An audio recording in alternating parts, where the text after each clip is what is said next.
इसलिए लातों को मजबूत रखिएगा, बातें करने में कहीं लातें कमजोर ना पड़ जाएं। क्यों, सही है कि गलत है? क्यों भैया? इसलिए सनातनियों को अपने आप को तैयार भी रखना चाहिए। काय के लिए? या तो भागने के लिए तैयार रहो, या तो फिर अपने धर्म और पक्ष के लिए लड़ने के लिए तैयार रहो। कैसे? उदाहरण मैं देता हूं। जहां जहां हिंदू कमजोर हुआ है, जैसे कश्मीर से हिंदू कमजोर हुआ तो कश्मीर से हिंदुओं को भागना पड़ा। बोलो हां। कश्मीर से हिंदुओं को, तो भागे हुए हिंदुओं में कौन कौन थे? ब्राह्मण भी थे, क्षत्रिय भी थे, वैश्य भी थे और शूद्र भी। अच्छा ये बताओ, आपके गांव में सब समाज के लोग रहते हैं कि नहीं? तो जब गांव से कोई भगाएगा तो सब ना भागेंगे। तो कश्मीर इतनी बड़ी, और जब वहां से भागे तो ब्राह्मण, क्षत्रिय, वैश्य, शूद्र जो सब लोग थे, जो सनातनी, सबको भगाया मुसलमानों ने। सबकी बहनों के साथ दुराचार हुआ। बोलो हाँ। यदि आप आपस में लड़े, यदि आप आपस में बटे तो कमजोर पड़ोगे, और कमजोर पड़ोगे तो भगाए जाओगे। फिर भागना कहां जाओगे? भाग भाग के। इसलिए मेरी एक प्रार्थना है, मेरे प्यारे सनातनियों, आपस में ना लड़ा करो। ब्राह्मण, क्षत्रिय, वैश्य और शूद्र, हम चारों एक ही पिता की संतान हैं। बोलो हाँ। हमारी जातियां व्यवस्था के लिए हमारे पूर्वजों ने बनाई थी। ब्राह्मण कोई जाति नहीं है, ब्राह्मण एक व्यवस्था है। क्षत्रिय कोई जाति नहीं है, क्षत्रिय इस देश की एक व्यवस्था है। वैश्य कोई जाति नहीं है, एक व्यवस्था है। और शूद्र कोई जाति नहीं है, एक व्यवस्था है। परंतु उस व्यवस्था को आने वाले टाइम पर जाति का नाम दिया गया, क्योंकि अब उतने समझदार लोग नहीं हैं कि जो जातियों को व्यवस्था की नजर से देखें। अब लोगों ने अपने स्वार्थ की नजरों से देखना शुरू कर दिया। आजकल नेता लोग भी स्वार्थ की नजर से देखते हैं, किसकी वोट ज्यादा है। जिस जाति की वोट ज्यादा होगी उस जाति का अपराध माफ कर दिया जाएगा।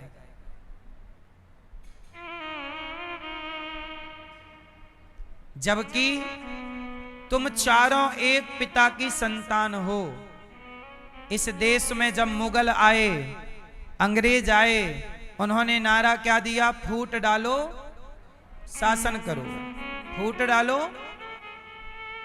आपस में लड़ाना, हम हिंदुओं को लड़ाया, और लड़ाने का फायदा किसे मिला?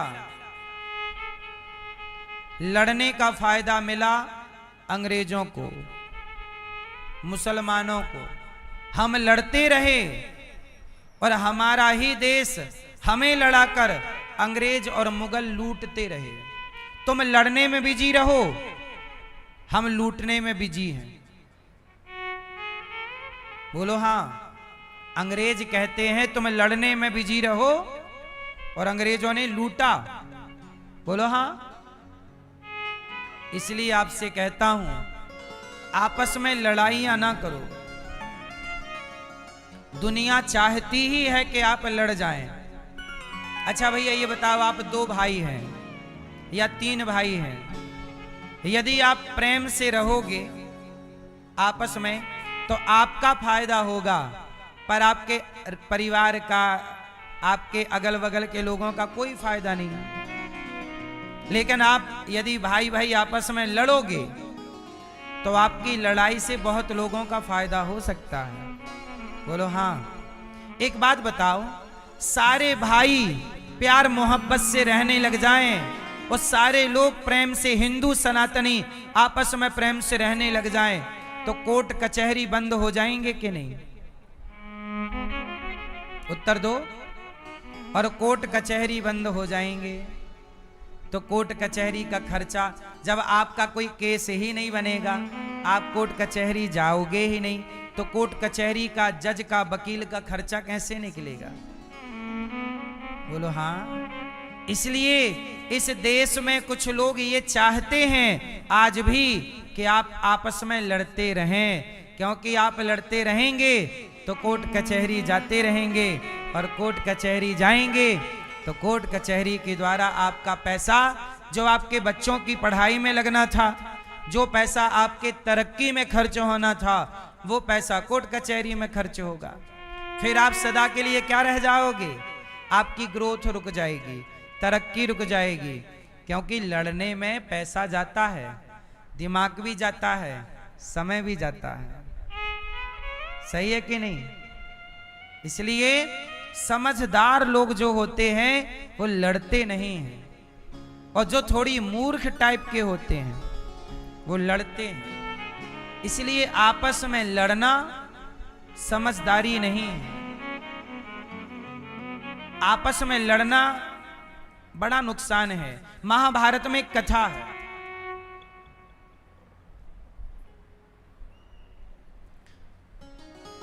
दो भाई थे, दोनों बड़े बलवान थे। दोनों ने ब्रह्मा जी से वरदान मांगा कि हम मरे ना। ब्रह्मा जी बोले ये तो संभव नहीं है, तुम्हें मरना पड़ेगा। तो बोले अच्छा ऐसा है, हम किसी से ना मरें, हम जब भी मरें आपस में लड़कर ही मरें। मतलब हम दो भाई हैं, तो हम जब तक दोनों ना लड़ें तब तक हमारी मृत्यु ना हो। ब्रह्मा जी बोले तथास्तु। अच्छा, वो दोनों भाई में बड़ा प्यार, उनकी कभी लड़ाई होती नहीं। जब उनकी कभी लड़ाई होती ही नहीं तो वो लड़ेंगे नहीं, तो उनकी कभी मृत्यु होगी नहीं। मतलब वो इनडायरेक्ट अमर हो गए, क्योंकि मरेंगे कब? जब दोनों आपस में लड़ेंगे। और दोनों का आपस में बड़ा प्रेम, और जब प्रेम ही इतना तो लड़े कैसे? कोई ना जमीन का झगड़ा, ना कोई उनके बीच में स्त्री का झगड़ा।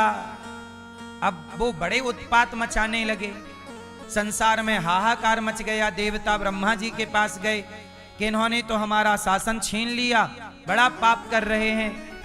तब ब्रह्मा जी ने एक स्त्री का निर्माण किया जिसका नाम था तिलोत्तमा। अब वो तिलोत्तमा इतनी सुंदर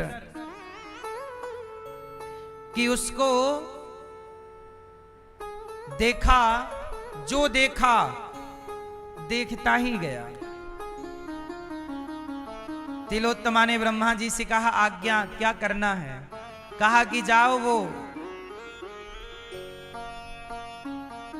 दो भाई हैं, विंद अनुविंद,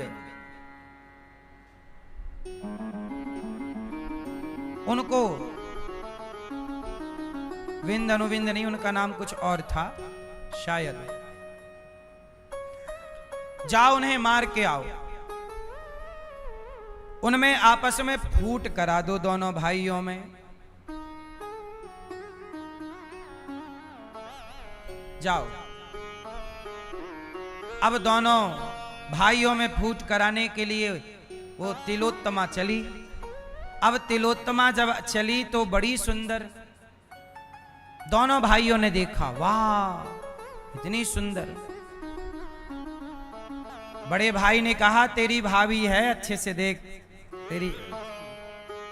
तो छोटे ने कहा नहीं, बहू है आपकी, थोड़ा आप अंदर चले जाओ, बहू कैसे ना देखो। अब दोनों में हो गई लड़ाई, नहीं ये तो मेरी पत्नी बनेगी, ये तो मेरी बनेगी। तो दोनों भाइयों ने उस कन्या से कहा कि तुम ही बताओ तुम किसकी पत्नी हो। बोले आप दोनों ही सुंदर हो, आप डिसाइड कर लो कि आप में से कौन मेरा वर्ण करेगा। दोनों में लड़ाई हुई और शाप था, उनको वरदान था कि आपस में लड़ोगे तो। वो मर गए। अब बताइए, आपस में लड़के मर गए, इसका मतलब ये हुआ किसी को मिटाना है, किसी को बिगाड़ना है, तो क्या करिए, उसे आपस में लड़ा दीजिए, वो सदा के लिए नष्ट हो जाएगा। ये अंग्रेजों की नीति थी। इसलिए हम ब्राह्मण, क्षत्रिय, वैश्य और शूद्र चारों को आपस में मिलजुल के रहना चाहिए। हमें आपस में नहीं लड़ना चाहिए। हम लड़ेंगे तो हमारी लड़ाई का फायदा उठाकर हमें गुलाम बनाया, देश को गुलाम बनाया। भगवान ने राजा नृग पर कृपा की। एक राजा थे, उनका नाम था नृग। एक दिन क्या हुआ, भगवान कृष्ण ने अपने बच्चों को समझाया, बेटा पोताओं को, कि सुनो यहाँ आओ। सब बच्चों को बिठाया और भगवान ने कहा कि सुनो, कभी किसी ब्राह्मण का, कभी किसी संत का, कभी किसी गाय का अपमान मत करना, अनादर मत करना। पर भगवान के बच्चे हैं ना, बड़े बाप के बेटे हैं, तो बिगड़ने की संभावनाएं भी ज्यादा होती हैं। इसलिए भगवान कृष्ण समझा रहे हैं, पर भगवान के अपने बच्चे उस भाव से सुन नहीं रहे हैं।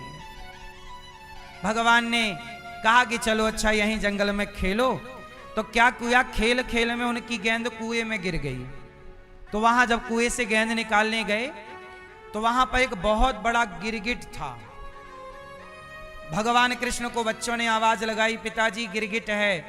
भगवान ने उसका स्पर्श किया, वह एक पुरुष बन के खड़ा हो गया। भगवान ने पूछा कि आप कौन हैं?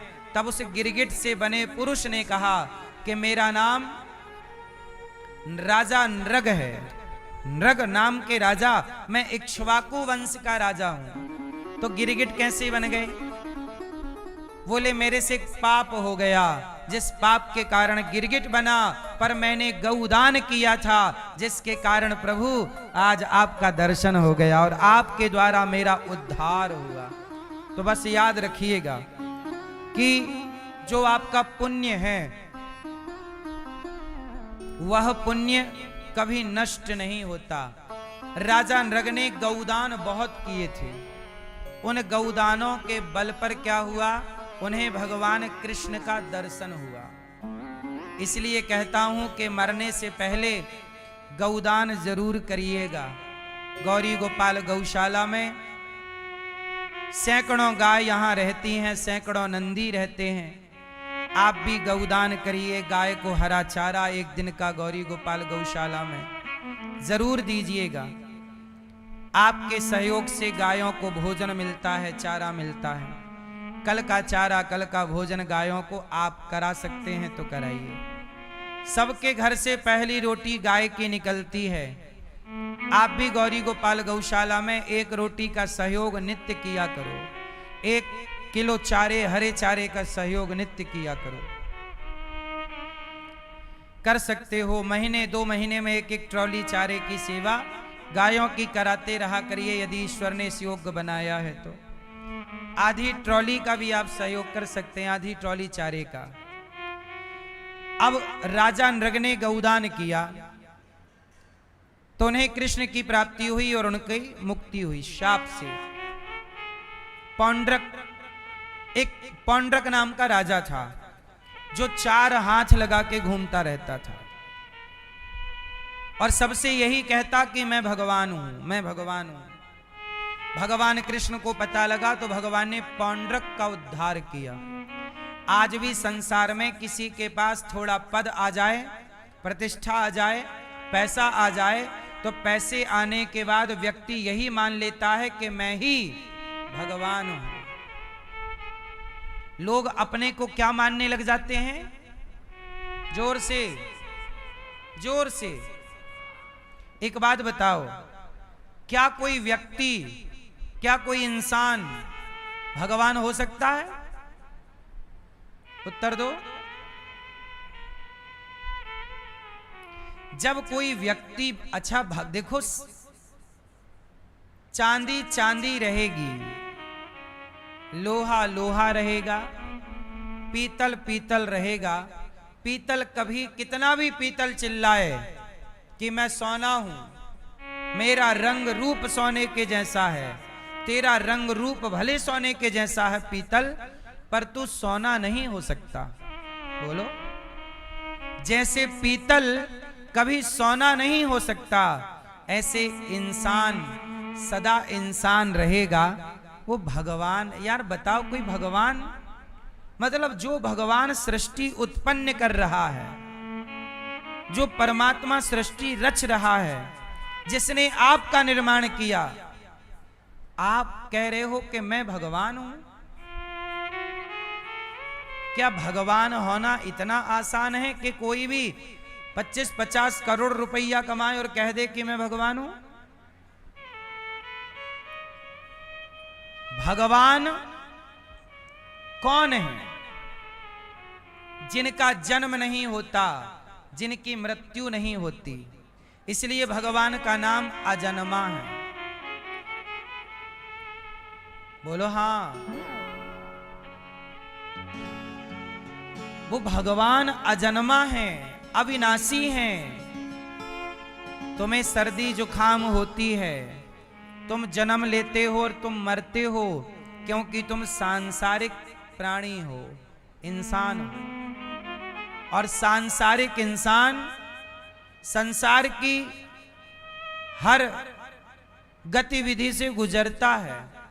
एक आदमी मेरे पास आया, बोला महाराज जी बताओ साईं बाबा भगवान है कि नहीं। मैंने उनसे कहा कि देखो, हमारे सनातन में कोई भी भगवान नहीं हो सकता। आप लोग बताइए, साईं बाबा वो बाबा हैं, साधु हो सकते हैं।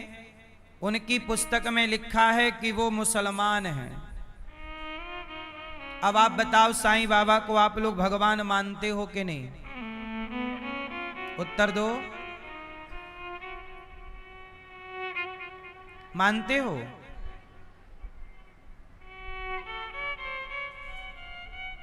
एक बात बताओ, हनुमान जी ज्यादा पावरफुल हैं कि साईं बाबा ज्यादा पावरफुल हैं? जोर से। हनुमान जी ज्यादा शक्तिशाली हैं, लेकिन हमारे यहां हनुमान जी, राम जी के मंदिर में जाकर देखिएगा, हनुमान जी राम जी के आगे हाथ जोड़कर चरणों में बैठे हैं। वो हनुमान जी जो इतने बड़े हैं,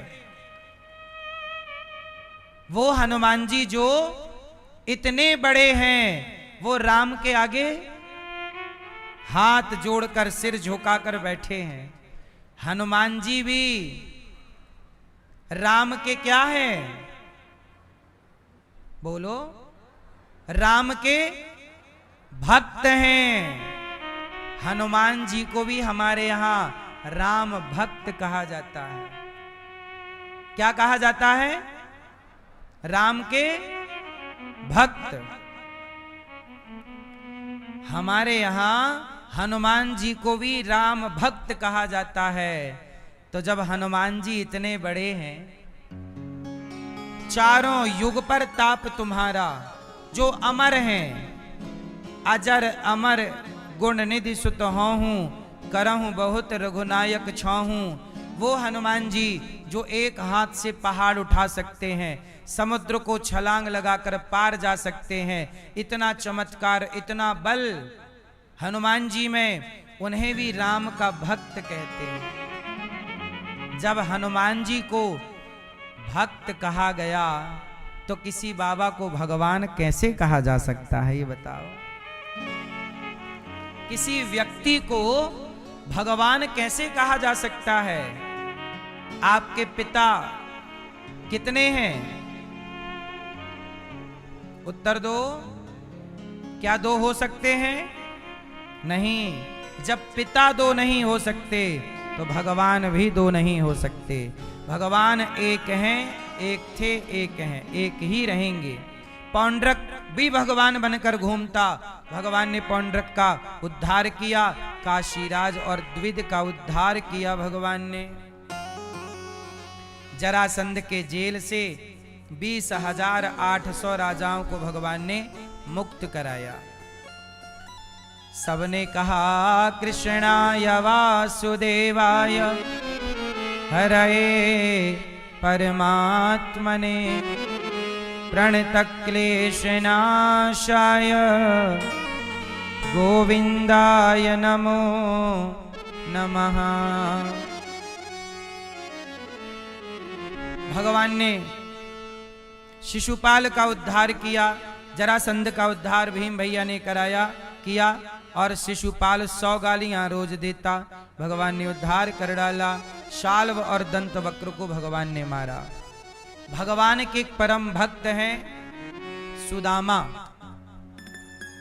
कृष्णस्यासीत् सखा कश्चित् ब्राह्मणो ब्रह्मवित्तमः विरक्त इंद्रियार्थेषु प्रशांतात्मा जितेंद्रिय।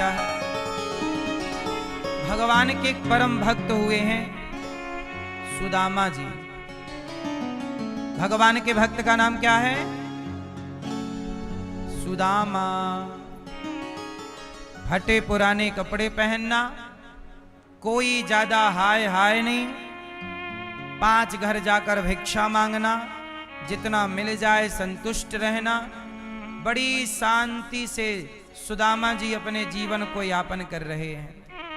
भगवान का चिंतन करते हुए, भगवान का नाम जपते हुए, केवल भगवान का आश्रय लेकर सुदामा जी भगवान के भरोसे हैं। अच्छा, सुदामा जी बहुत गरीब हैं। इतने गरीब होने पर भी सुदामा प्रशांत आत्मा, प्रसन्न रहते हैं। क्या रहते हैं सुदामा जी? भैया क्या रहते हैं? प्रसन्न रहते हैं। अच्छा ये बताओ, सुदामा जी गरीब हैं कि अमीर हैं? मैया, सुदामा जी गरीब हैं कि अमीर हैं? जोर से हैं? लोग कहते हैं सुदामा जी गरीब हैं, पर एक बात बताओ, जिनके स्वागत में स्वयं भगवान दौड़े हों और जिनके चरणों को भगवान नेत्रों के जल से धुले हों, भला वो सुदामा गरीब कैसे हो सकते हैं? जिनके लिए भगवान दौड़ रहे हो, सुदामा सुदामा मेरा मित्र आया है, मेरा बचपन का दोस्त आया है। सुदामा जी व्यवहार में गरीब हैं, खाने के लिए व्यवस्था ज्यादा अच्छी नहीं है। कुचैलम, पुराने कपड़े पहनते हैं, मलिनम, मैले, ज्यादा किसी से बातचीत नहीं करते। सुदामा जी सदा श्री कृष्ण श्री कृष्ण श्री कृष्ण का जाप करते हैं और जीवन कैसे जीते हैं? धर्म से। क्या जीवन जीते हैं सुदामा जी? धर्म से। सुदामा जी काम क्या करते थे? जैसे आप लोग काम करते हो ना, जॉब करते हो, फैक्ट्री चलाते हो, बिजनेस करते हो, या किसान हो, किसानी करते हो, मजदूरी करते हो। भाई व्यक्ति कुछ ना कुछ तो करता ही है। तो आपसे मेरा सवाल ये है कि सुदामा जी क्या करते थे? भैया बताओ, सुदामा जी क्या करते थे?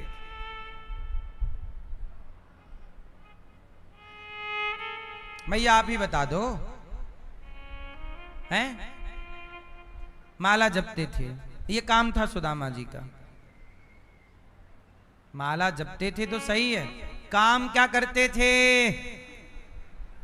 काम धाम हैं? बीड़ी बनाते थे। मैया कह रहे हैं बीड़ी बनाते थे हैं? आप बीड़ी बनाती हो हैं? आप बीड़ी बनाती हो? गांव में मैयाएं बनाती रहती हैं बीड़ी, उसका भी पैसा मिलता है। सही है। हम जब छोटे थे हमारे गांव में सब लोग बीड़ी बनाते थे। बीड़ी समझते हो? आप में से किस किस ने बीड़ी बनते देखी है? बीड़ी बनाना, सब लोग बीड़ी बनाते थे, बेचते थे, पैसा मिलता, उसी से उनका काम होता था। ये भी एक काम था उस जमाने का। बीड़ी तो आज भी चलती है, आज भी लोग बनाते ही होंगे। चलो, सुदामा जी पढ़ाते थे। सुदामा जी का काम क्या था? क्या काम था भैया?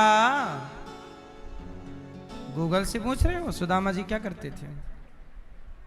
सुदामा जी विद्वान थे, पढ़े लिखे थे। जो बालक आ जाए, गीता पढ़ना चाहे तो गीता पढ़ा देते, पुराण पढ़ना चाहे पुराण पढ़ा देते, वेद पढ़ना चाहे वेद पढ़ा देते, उपनिषद पढ़ना चाहे उपनिषद पढ़ा देते, ज्योतिष पढ़ना चाहे ज्योतिष जो पढ़ना चाहे। सुदामा जी विद्या के धनी थे, विद्या के धनी थे, विद्वान थे, पढ़ाते थे। पर सुदामा जी की बात ये थी कि वो पढ़ाते तो थे पर पढ़ाने का शुल्क नहीं लेते थे। एक जमाना ऐसा था इस भारत में कि विद्या सदा फ्री रहती थी। हमारे देश में विद्या अब बिकने लग गई है। जब तक ये देश, अब उदाहरण देख लो ना, राम जी पढ़े वशिष्ठ जी से, तो वशिष्ठ जी ने कितनी फीस ली? कुछ नहीं। भगवान कृष्ण पढ़े उज्जैन, सांदीपनी जी ने क्या लिया? कुछ नहीं। चाणक्य ने पढ़ाया चंद्रगुप्त को, तो चंद्रगुप्त से कितनी फीस ली? कुछ नहीं। हमारे भारत में ये परंपरा रही है कि पढ़ाने का आचार्य लोग, गुरुजन, विद्वान लोग कभी पैसा, विद्या सदा फ्री थी। बेटा पढ़ो जितना पढ़ना हो। इसलिए हमारे भारत में गुरुकुल हुआ करते थे। वो गुरुकुल जहां सबके बच्चे पढ़ते थे, ब्राह्मण का, क्षत्रिय का, वैश्य का, शूद्र का, पर किसी से कोई शुल्क नहीं लिया जाता था। विद्या निःशुल्क थी। आजकल हमारे देश में सबसे महंगी विद्या ही है। सबसे महंगे स्कूल, कॉलेज, बड़े महंगे महंगे स्कूलों में 30-30 लाख रुपए साल का लगता है। अब बताइए, 30 लाख रुपया साल पढ़ाने का, 8वीं 10वीं 12वीं पढ़ाने का। जरा सोचिए, ये विद्या है कि लुटंगरी है? ये भ्रष्टाचार है। शिक्षा के नाम पर इस देश में कितना भ्रष्टाचार है। क्या स्कूलों की फीस इतनी होनी चाहिए? सरकारें इस पर ध्यान देती नहीं है। सरकारी स्कूलों में बच्चे पढ़ते नहीं हैं। जितने भी बड़े बड़े नेता हैं, सबके बच्चे अमेरिका में पढ़ रहे हैं। हम कहते हैं नेताओं के बच्चों को सरकारी स्कूल में पढ़ाना चाहिए, तब ना नेता सरकारी स्कूलों को पढ़ने जैसा बनाएंगे, पढ़ाने जैसा बनाएंगे। जब उनका बच्चा पढ़ेगा, जब उनका बच्चा पढ़ता ही नहीं है तो उन्हें किस बात की चिंता? सरकारी स्कूल अच्छे होने चाहिए। हम कहते हैं शिक्षा का स्तर ये हो कि भारत के मुख्यमंत्री का बेटा और भारत के रिक्शे वाले का बेटा एक ही स्कूल में जाकर के पढ़ें, तब ये माना जाए कि अब समानता आ गई है। जातियों के नाम पर लड़ाना ये नेताओं की राजनीति है, पर समानता का अर्थ ये होता है कि शिक्षा ऐसी स्थापित करो कि सब एक साथ पढ़ें। क्या अमीर, क्या गरीब। सही है। अमेरिका, ऑस्ट्रेलिया में एक चीज ये अच्छी है कि वहां आप किसी को देखकर कह नहीं सकते कि ये अमीर है कि गरीब है। वहां कोई अमीर नहीं है और कोई गरीब नहीं है। वहां सब एक से हैं। वहां सबका सम्मान है, सबकी इज्जत है। वहां ये नहीं कहा जाता कि तुम्हारा काम ये है तो तुम्हारी ये इज्जत है, नहीं, वहां सबका आदर, सबका सम्मान। कोई हमारे सनातन में नजर लग गई किसी की, हमारी सनातन की व्यवस्था को लोगों ने ऊंच नीच से जोड़ दिया, और ये ऊंच नीच चलता आ रहा है। तू ऊंचा, तू नीचा, तू बड़ा, तू छोटा, तेरी जाति ये, तेरी जाति ये, इसी में उलझा है। इसी से निकलने में अभी सैकड़ों साल लग जाएंगे, इसी से निकलने में अभी सैकड़ों साल लगना है इस देश को।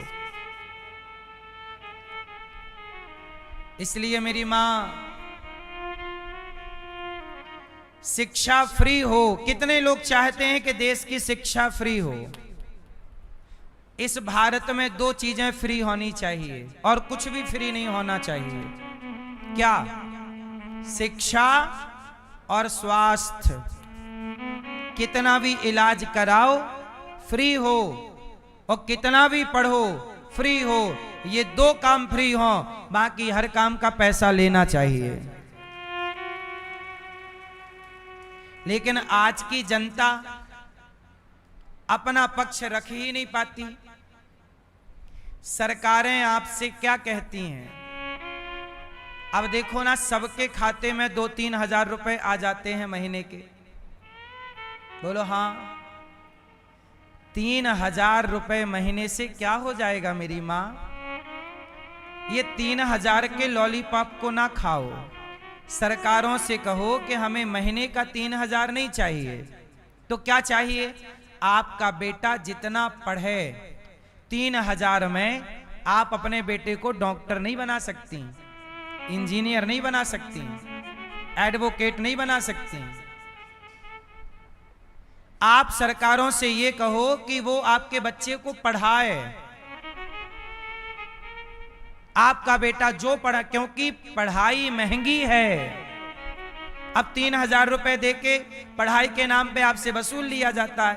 वो कान ऐसे पकड़ो या ऐसे पकड़ो, कान कनपटी सब है एक। आप लोग समझते नहीं हो गणित।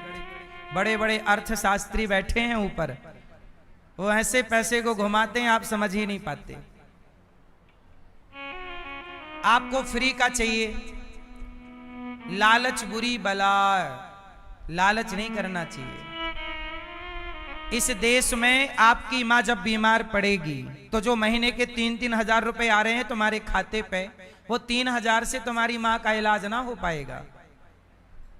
सरकार इलाज फ्री करे और शिक्षा। कितने लोग मेरी बात से सहमत? जितना पढ़े बच्चे तुम्हारे, इसी बहाने बच्चे पढ़ लिख कर योग्य होंगे। और पढ़ लिख के, इसका मतलब ये नहीं कि तुम पढ़ लिख के सरकार की छाती पे चढ़ जाओ, कहो नौकरी दो, नौकरी दो। सरकार भी इतनी नौकरियां कहां से लाए? इसलिए नौकरी नहीं, पढ़े हो तो नौकरी लेने वाले मत बनना, नौकरियां देने वाला बनना। इसलिए मत पढ़ो कि सरकार की छाती पे चढ़ो कि हमें नौकरी दो। क्यों दो भाई? सरकार कितनी नौकरी देगी? सेना सीमित है, इतनी सेना रख सकते हैं। पुलिस सीमित है, इतनी पुलिस रख सकते हैं। उतनी है, थोड़ा मोड़ा भर्ती निकलती रहती है, 2-5-10 हजार, उतनी से काम होता रहता। परंतु कितने डॉक्टर सरकार भर्ती करे? इसलिए व्यवस्थाएं थोड़ी सी और अच्छी हों, हमारे देश में हॉस्पिटल अच्छे हों, सरकारी हॉस्पिटल को बढ़िया बनाया जाए, सरकारी स्कूलों को बढ़िया बनाया जाए, अच्छी शिक्षा प्रणाली। सरकारी टीचर क्या कहते हैं? बोले हम बच्चों को पढ़ाएं कैसे? सरकार हमें बच्चों को पढ़ाने नहीं देती, सरकार हमसे दूसरे काम कराती रहती। सरकारी स्कूलों में जो शिक्षक है वो बच्चों को पढ़ाने के लिए थोड़ी होता है। चुनाव आया तो शिक्षक जाएंगे चुनाव कराने, और आए दिन भारत में चुनाव होते रहते। ये समस्या, शिक्षक जाएंगे। भाई शिक्षक बच्चों को पढ़ाए कि चुनाव कराए? बोलो। तो वहां टीचर भी क्या करे? पढ़ाना चाहता है पर उसे पढ़ाने इतनी कागजी कार्रवाई है कि वो वही काम करता, पढ़ाए कब? अभी हमारे एक बहुत अच्छे पढ़े लिखे योग्य शिक्षक हैं संस्कृत जगत के, 80 जब क्या हो गया, लीक, पेपर लीक। उस नीट के एग्जाम में हिंदू लड़कों के कलावे कटवा लिए थे, अभी वीडियो आई थी, कलावा तिलक हटवा दिया। अरे नीट का एग्जाम ले रहे हो साहब कि तुम धर्म परिवर्तन करा रहे हो? ये हालत तब है, तिलक पहुंचे जा रहे हैं नीट पेपर के नाम पर करते हैं, लेकिन हमने कमर कस ली। हमें पता है कि लोग हमें बुरा कहेंगे, आरोप लगाएंगे, न्यूज वाले गाली देंगे, पर फिर भी तुम हमें गाली देते रहना, हम अच्छे काम करते रहेंगे।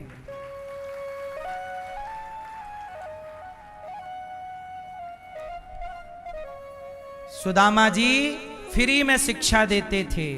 ये 10वीं शिक्षा हमारे सनातन की परंपरा है, शिक्षा का शुल्क नहीं होना चाहिए, और उसी सुदामा जी की परंपरा को मैंने आगे बढ़ाई है। गुरुकुलों में आज भी गौरी गोपाल गुरुकुल में 150 बच्चे पढ़ते हैं, 3 साल से गुरुकुल चल रहा है। आज तक मैंने एक बच्चे से 1 रुपए नहीं लिया, 1 रुपए नहीं लिया। सेवा मतलब सेवा। सुदामा जी भी यही अच्छे काम करते हैं। सुदामा जी की पत्नी बोली कि आप जाओ श्री कृष्ण से मिल आओ। बोले खाली हाथ कैसे जाएं? 4 मुट्ठी चावल लेकर, चिवड़ा लेकर के आई सुशीला माँ, सुदामा जी को पोटरी में बांध दिया। सुदामा जी चल पड़े। जब सुदामा जी चले तो रास्ता तो पता था नहीं, अब भगवान कृष्ण ही गाड़ी वाले बन करके आए, गाड़ी में बिठाया। बाबा कहाँ जा रहे हो? सुदामा जी ने कहा द्वारिका जा रहे हैं। चलो हम भी द्वारिका जा रहे हैं, आपको छोड़ देंगे।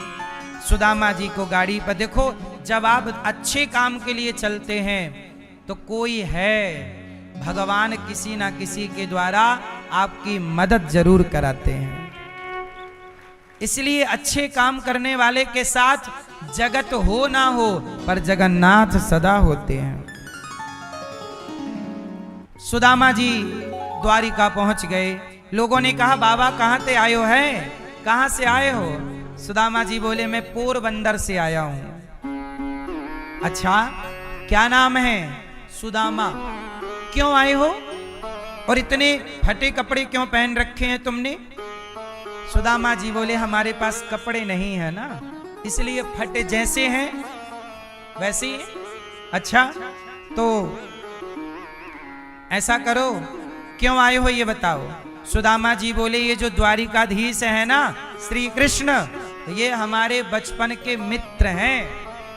ये जब सुदामा जी ने कहा तो जिन लोगों ने सुना वो ठहाका मार के हंसने लग गए, हा हा हा हा। सुदामा जी बोले आप हंस क्यों रहे हैं? अरे अच्छा मजाक कर लेते हो। कृष्ण तुम्हारे मित्र कैसे हो सकते हैं? तुम तो देखो ना फटीचर हो, फटे कपड़े पहने हो, तुम कैसे कह सकते हो कि कृष्ण हमारे मित्र हैं? तुम्हारी क्या हैसियत, वो क्या? सुदामा जी बोले बात तो सही है, पर ये बात बचपन की है। सुदामा जी की बात कोई ना माना, किसी ने बात ना मानी। सुदामा जी आगे बढ़े, द्वारपालों से कहा घन श्याम से। सुदामा जी ने कहा कहो घन श्याम से जाकर तुम्हारा यार आया है, तुम्हारा यार